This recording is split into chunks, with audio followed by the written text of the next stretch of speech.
So I'm willing to work through those challenges at the federal level with the department or at the EAC because you can see the payoff, you can see the improvement. Our elections are more secure today than they've ever been because of the hard work of the state and local election officials across this country that run elections, and hopefully those of us trying to support them have provided value in that way. The first lesson learned is public service fulfills our desire to impact lives. I never knew I had that desire, but for those of you looking to serve, there is something uniquely fulfilling about waking up knowing that you're providing value to your fellow citizen.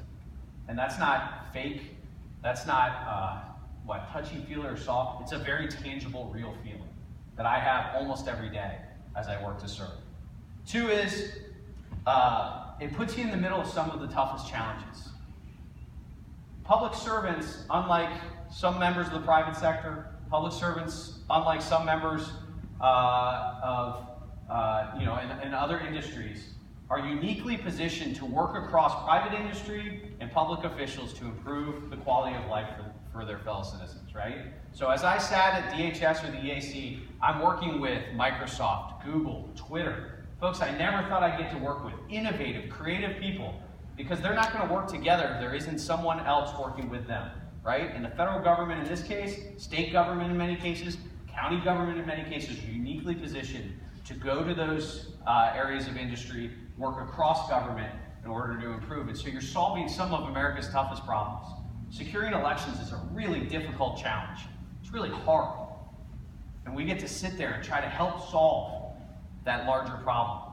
Securing and ensuring people have clean drinking water is a really challenging problem. It's hard.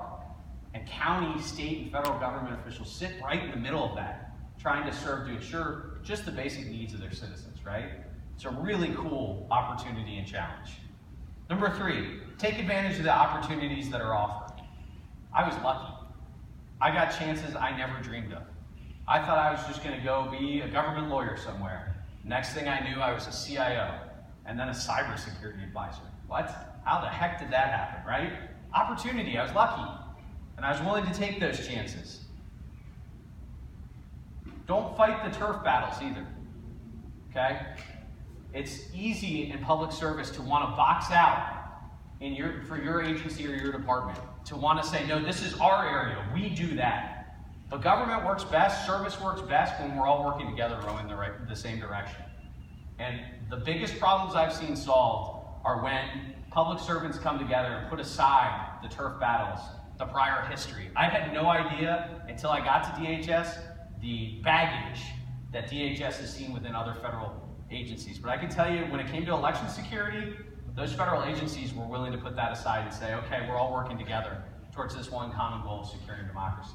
And it's pretty cool to watch. And it drove improvement, not just for elections, but across critical infrastructure. So your electrical grid's more secure because of the work we did in elections.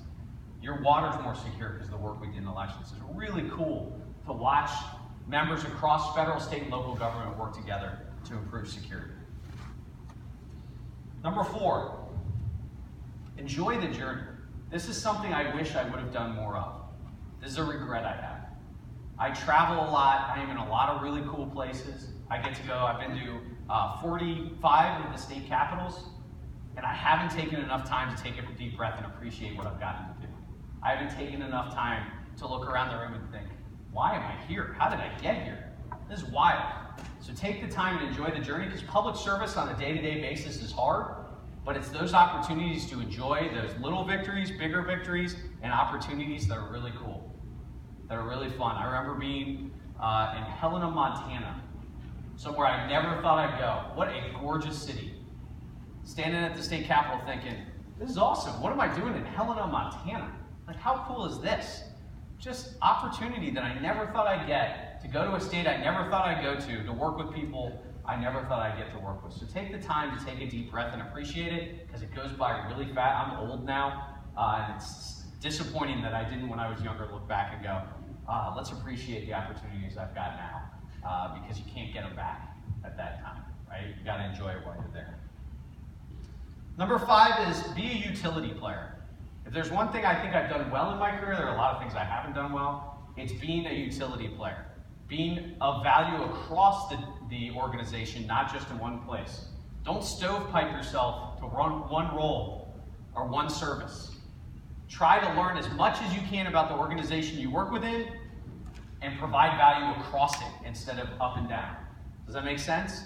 So there's lots of divisions. Provide value across those divisions, because when I was a manager in the Ohio Secretary of State's office, I was looking for those utility players.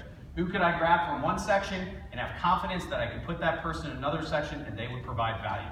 They would get the job done. Look for ways to be a utility player. When I started at the EAC, my second week on the job, I was asked to move 250 boxes from the top floor down to the basement.